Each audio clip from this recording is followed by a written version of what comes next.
के बीचों बीच एक बड़ा सा घर होता है जहाँ एक परिवार रहा करता था, जिसमें श्यामू और सीमा रहा करते थे। श्यामू के घर में उसके माता पिता और उसका बड़ा भाई भी अपनी पत्नी के साथ रहा करते थे। श्यामू का बड़ा भाई राजीव शहर की एक बड़ी कंपनी में काम किया करता था, इसलिए उसका रहन सहन भी वैसा ही होता है। वहीं दूसरी तरफ श्यामू बिल्कुल सिंपल स्वभाव का होता है, जो गरीबी में ही अपना गुजर बसर किया करता था। श्यामू की पत्नी सीमा श्यामू का हर कदम पर साथ दिया करती थी। उन दोनों की जिंदगी गरीबी में भी खुशी से बीत रही होती है। श्यामू के माता पिता को गरीबी से चिढ़ होती है। उन्हें तो अमीरों वाली जिंदगी ही अच्छी लगती है और वो अमीरों की तरह ही अपना जीवन जीते हैं। एक दिन उनका बड़ा बेटा अपने माता पिता और सबके लिए बहुत सारे गिफ्ट लेकर आता है। माँ, बाबूजी, देखिए मैं आप दोनों के लिए अच्छे कपड़े लेकर आया हूँ। अरे वाह बेटा, इस घर में सिर्फ तू ही है जो हमारा इतना ध्यान रखता है। श्यामू को तो हमारी कोई चिंता ही नहीं है। ना तो उसने कोई पढ़ाई की और ना कोई अच्छी नौकरी करता है। ये तो बस मजदूर बनकर ही रह गया है। श्यामू अपने पिता के ताने चुपचाप सिर झुकाकर सुनता रहता है और करता भी क्या बेचारा। पर उसकी पत्नी सीमा से नहीं सुना गया। वो बोलती है, बाबूजी, ये पूरे दिन तो खेत में मेहनत करते ही हैं। अगर आप अपने बेटे को हौसला नहीं देंगे तो वो कैसे तरक्की करेंगे? जब माता पिता ही ऐसे ताने मारेंगे तो बाहर वाले तो बोलेंगे ही ना। आपको अपने बेटे को सपोर्ट करना चाहिए। अब तो सिखाएगी माँ बाबूजी को क्या करना चाहिए और क्या नहीं। वो हमसे बड़े हैं, उन्हें सब पता है, समझी? सीमा कुछ बोल पाती इससे पहले ही श्यामू ने इशारे से उसे मना कर दिया। हाँ, सीमा भाभी सही कह रही हैं। माता पिता तो हमेशा अपने बच्चों की भले की ही बात करते हैं। अरे बाबूजी, आप इन दोनों को छोड़ो। आप ये नए कपड़े तो पहनकर देखो, आप पर कैसे लगते हैं। इसी तरह दिन बीतते रहते हैं। श्यामू पूरे दिन मेहनत करता है, पर ना तो उसके माता पिता कुछ उसकी मदद करते हैं और ना ही उसका बड़ा भाई, बल्कि उसे हर बात पे कुछ न कुछ सुनाया करते हैं। राजीव शहर से पैसे कमा के लाता था, इसीलिए उसकी बहुत तारीफ हुआ करती थी। एक दिन की बात है। श्यामू, ये मैं क्या सुन रहा हूँ? तुमने चोरी की है। देख तेरा बड़ा भाई कितने गुस्से में है। चोरी? कैसी चोरी? मैंने कोई चोरी नहीं की। देख श्याम, तू झूठ मत बोल। पहले ही लोग तुझे नकारा बोलकर बाबूजी को ताने मारते हैं और अब तू चोरी भी करने लगा। तूने मेरे पर्स में से पैसे क्यों निकाले? बहुत हो गया श्याम, अब तू चोरी भी करने लगा। मुझे तुझसे ऐसी उम्मीद नहीं थी। अब बस बहुत हुआ। अब तू इस घर से चला जा और बाहर रहकर अपना जीवन बिता। इस घर में तेरे लिए कोई जगह नहीं है। क्या है यहाँ से? सही कहा आपने श्यामू बेटा, तूने हमारा बहुत नाम खराब किया है। वो तो तेरे बड़े भाई राजीव ने हमारी इज्जत बचा रखी है। उसने घर का बड़ा लड़का होने का फर्ज निभाया है, पर तूने तो आज तक हमारा सर झुकाया ही है। बस अब तुम अपना रास्ता अलग बना लो।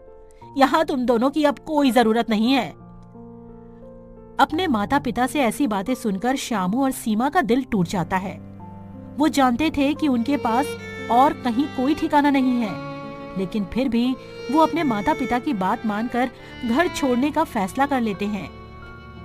माँ, बाबूजी, आप लोग मेरे भले के लिए ही ये सब कर रहे होंगे। अपने माता पिता की आज्ञा मानना मेरा फर्ज है।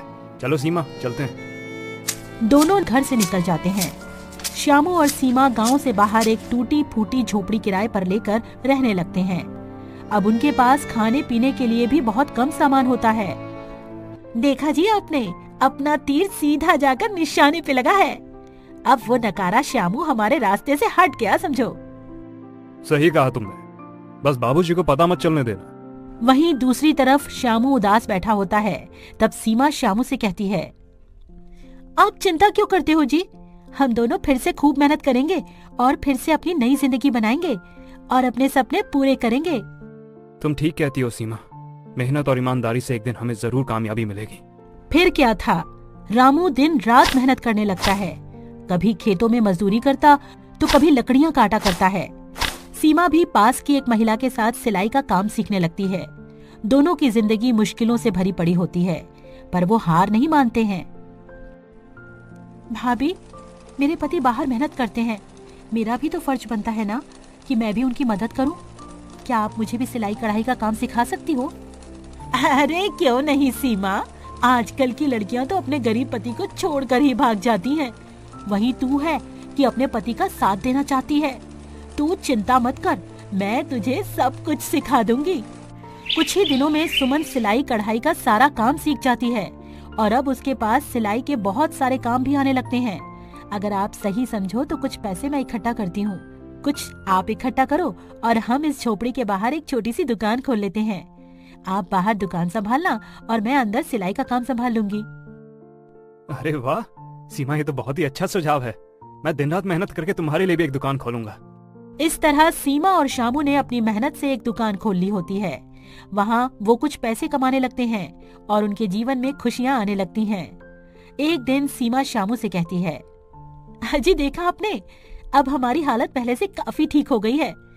मुझे तो यकीन है कि हम एक दिन अपने सारे सपने जरूर पूरे कर लेंगे। सीमा, तुम्हारी मेहनत ने ही मुझे ताकत दी है। हमारे पास कुछ नहीं था, तुम्हारी मेहनत और भरोसे ने ही हमें यहाँ तक पहुँचाया है। इस तरह दोनों की मेहनत रंग लाती है और समय के साथ उन दोनों की दुकान धीरे धीरे बड़ी हो जाती है। उनकी दुकान की चर्चा गांव भर में होने लगती है। गांव में वो दोनों अपनी एक छोटी सी कुटिया बनाकर अपने नए घर में खुशी खुशी रहने लगते हैं। एक दिन दो महिलाएं सीमा से मिलने आती हैं और कहती हैं, अरे सीमा, तुम तो बहुत अच्छे कपड़े सिलती हो, लोग हमारे कपड़ों की बहुत तारीफ करते हैं। थैंक यू दीदी, आप हमारे कस्टमर हो, आप खुश रहो, हमें और क्या चाहिए। हमें तो तुम दोनों की जोड़ी बहुत अच्छी लगती है। तुम्हारा पति तो दुकान में दिन रात मेहनत करता ही है, तुम भी अपने पति के साथ कंधे से कंधा मिलाकर उसका साथ देती हो। ऐसी लड़की आजकल कहाँ मिलती है। बड़ा खुश नसीब है शामू कि उसे तुम्हारे जैसी पत्नी मिली। वहीं गांव में कुछ महीनों के बाद गांव में भाई का कारोबार धीरे धीरे डाउन होने लगता है। एक दिन राजीव की पत्नी उससे कहती है, अजी इस परिवार की सारी जिम्मेदारी हमारे कंधों पर ही आ गई है। आपका कारोबार भी ठप हो गया है। अब आप अपने माता पिता से कह दो कि हम उनका बोझ अब और नहीं उठा सकते हैं। वो दोनों तो बस हमारे पैसों पर ऐश करते रहते हैं, आखिर उन्हें भी तो कुछ सोचना चाहिए। देखो सुलेखा, तुम बात तो बिल्कुल सही कह रही हो, लेकिन मैं अपने माँ बाप के साथ ये सब नहीं कर सकता हूँ। पर कम से कम उन्हें खुद तो सोचना चाहिए कि दिन रात हमारा खाना खाकर अच्छे अच्छे कपड़े पहनकर यहाँ दिन रात पड़े रहते हैं। उन्हें तो खुद इस घर से निकल जाना चाहिए, बेकार में हम पर बोझ बने हुए हैं। तभी बाहर राजीव के माता पिता चुपके से सारी बातें उनकी सुन लेते हैं और सोचते हैं कि उन्होंने शामू के साथ अन्याय किया था। उन्हें अपने फैसले पर पछतावा हो रहा होता है।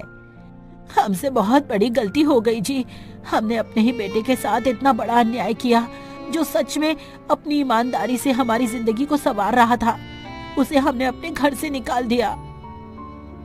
तुमने बिल्कुल सही कहा। हम राजू को कुछ भी बोल देते थे तो वो हमें उल्टा जवाब नहीं देता था, बस सर नीचे करके हमारी बातें सुनता रहता था। मेरे सारे तानों को मेरा बेटा सर झुका के सुनता रहता था। पर राजीव और उसकी बहू हमारे बारे में कितना बुरा सोचते हैं। हमने तो ये कभी सपने में भी नहीं सोचा था कि ये दोनों हमारे बारे में इतना बुरा सोचते होंगे। चलो शामू और छोटी बहू से माफी मांग लेते हैं, उम्मीद है कि वो हमें माफ कर देंगे। उसी दिन शामू के माता पिता शामू के नए घर पर आ जाते हैं। बेटा, हमें माफ कर दे, हमने तुम्हारे साथ बहुत बुरा किया। तुम सही थे, हमें तुम्हारी मेहनत को समझना चाहिए था। माँ, बाबूजी, जिंदगी में हर किसी से कोई ना कोई गलती तो होती ही है, और आप हमारे माता पिता हैं और हमारे दिल में हमेशा आपके लिए इज्जत रहेगी। हम एक नई शुरुआत करेंगे जिसमें हम सब एक साथ रहेंगे। और वैसे भी अगर आप मुझे घर से बाहर नहीं निकालते तो हम इतने कामयाब नहीं हो पाते। हाँ बाबूजी, अब हम सब साथ में रहेंगे और मिलकर खुशियाँ बांटेंगे। अगर तुम लोग नए हो तो सब्सक्राइब करो, वो जो लाल वाला बटन है उसके साथ स्कैम करो या फिर महफिल जमाओ, मुझे नहीं पता, बस क्लिक हो जाना चाहिए। अब मैं भी जा रहा हूँ, मुझे